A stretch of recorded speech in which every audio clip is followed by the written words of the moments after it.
The Kremlin has suddenly started flattering Donald Trump right after his ultimatum to Moscow. Let me remind you, the US president gave Putin 50 days to negotiate a ceasefire with Ukraine. Otherwise, he promised to impose secondary sanctions against all of Russia's trading partners. And that's a hit to the wallet, a painful one at that. In Moscow, they suddenly decided not to take offense, quite the opposite. Putin's press secretary, Peskov, called Trump the president of the world's largest country and economy. Moreover, he added that Russia is ready to move toward a swift end to the war, but I quote, "Not everything depends on the Federation." So what is this? A cleverly played political move, or a signal of a change in rhetoric? Let's figure it out now. Once again, Donald Trump gave Putin 50 days to reach a ceasefire. On July 14, 2025, in the Oval Office, he stated that he had previously hoped for a deal with the head of the Kremlin, but now he is disappointed in Putin and is ready to impose secondary import tariffs of 100% against Russia and its trading partners. I am disappointed in Putin because I thought we would reach an agreement 2 months ago. But it looks like it didn't come to that. So, based on everything, we will impose secondary tariffs if we can't reach an agreement within 50 days. It's very simple, and they will be set at 100%. To further motivate the Kremlin to move more actively toward peace, Trump also announced arms deliveries to Kiev. According to him, the cost will be covered by the European Union. These are the first approved deliveries of military aid to Ukraine from the American administration of Donald Trump. And what deliveries they are! Patriot systems, which the Ukrainian state needs so badly. In the near future, as many as 5 of these systems could be sent to Ukraine, paid for by Germany and Norway. Denmark, Finland, and Canada may also join in financing. The president once again stated his commitment to ending the bloodshed in Ukraine and expressed disappointment at Vladimir Putin's persistent unwillingness to do so. As part of these efforts, President Trump announced that the United States will sell advanced American weapons to NATO allies, who may, if they wish, transfer them to other countries. I think the president will continue to make such decisions in the future, and he continues to approach this aggressively, so that his vision for ending Russia's war against Ukraine can be realized. Toward Putin, Donald Trump changed his tone on July 14th. But, as the Washington Post claims, the realization that a dictator can only be stopped by force came to the US president earlier. During a phone conversation with Volodymyr Zelensky on July 4th, he directly urged Ukraine to go on the offensive in order to change the course of the war. Moreover, Trump was interested in what Kiev was capable of in terms of defense and, let's say, offensive power. According to sources, the conversation was quite lively. The head of the office of the president of Ukraine, Andriy Yermak, called it the best conversation. And Zelensky himself, according to Ukrainian officials, agreed with this. Wow! That was the best conversation with him, said the head of the office of the president of Ukraine, Andriy Yermak, after Zelensky hung up the phone. According to the official, the call was so positive from Ukraine's perspective that it caught Zelensky's staff off guard. From a publication by the Washington Post. After Trump's ultimatum, an entire week passed, and tense silence settled in the Kremlin. From the dictator Putin, there were neither harsh statements nor the usual threats. Instead, the tried and true mouthpieces were sent into battle. Medvedev was the first to step up, calling the demands of the American lead a theatrical. But Peskov's comment turned out to be much more interesting.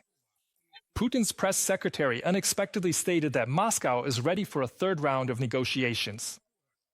And attention, it's supposedly Kiev that's holding everything up. And as for Trump himself, according to him, he's not threatening at all, but merely reaffirming his intentions to do everything possible for a peaceful resolution. The past week has become a turning point. This was a turning point because the president got angry at Putin since he basically made him look bad. I think the Europeans acted simply brilliantly. It seems to me that the best news we can give the Ukrainian people is that the US and Europe have finally united around the idea that Vladimir Putin can't be stopped with words. He will only be stopped when he believes he can't go any further, that he can't keep winning. Despite Trump's ultimatum, Russia, as expected, did not stop its attacks. The shelling of peaceful Ukrainian cities continued. However, there's a nuance. From July 13th to 18th, Trump's special envoy, General Kekalog, was in Kiev. And during those days, there were no reports of massive shelling of the capital. It seems that the Kremlin still isn't eager to upset Trump. After all, he made it clear, the timeline of his ultimatum is flexible. Oh, I don't think 50 days is very long. Things could happen even sooner. It doesn't seem to me that 50 days is a lot. And yet, every additional day of war brings new losses to Ukraine. President Volodymyr Zelensky stated directly, 50 days is not just a deadline, it's also almost 2 more months of deaths and destruction. And he added, the only way to stop Russian aggression is to force the dictator Putin to end the war. For us, 50 days every single day is terrible, it's hard. I don't know if it can be done any faster. It's hard for me to characterize that today. We would like sanctions to be imposed more quickly against Russia or against those countries that are eager to profit from Russian energy. Yes, I would really like for the sanctions to actually be enforced. That's why, of course, we would like to speed up this process. But 50 days is not just the length of time the war has been going on. It's also a temporary window that Trump gave to the biggest buyers of Russian oil. Right now, the Kremlin is literally selling off its black gold at huge discounts just to somehow keep exports going. The main clients are India, China, and Brazil. But they don't have much time. If these countries don't reorient themselves and find new suppliers within 50 days, the US will start imposing secondary sanctions. And then, no discounts from Moscow will help anymore. As President Trump clearly stated, if a ceasefire agreement or a peace deal is not reached within 50 days, and if Russia refuses to legally agree to a ceasefire, it will face very high tariffs as well as secondary sanctions. Countries that buy oil from Russia will also face restrictions, and of course, this will seriously damage the Russian economy. The countdown has begun, and the first signals did not take long to appear.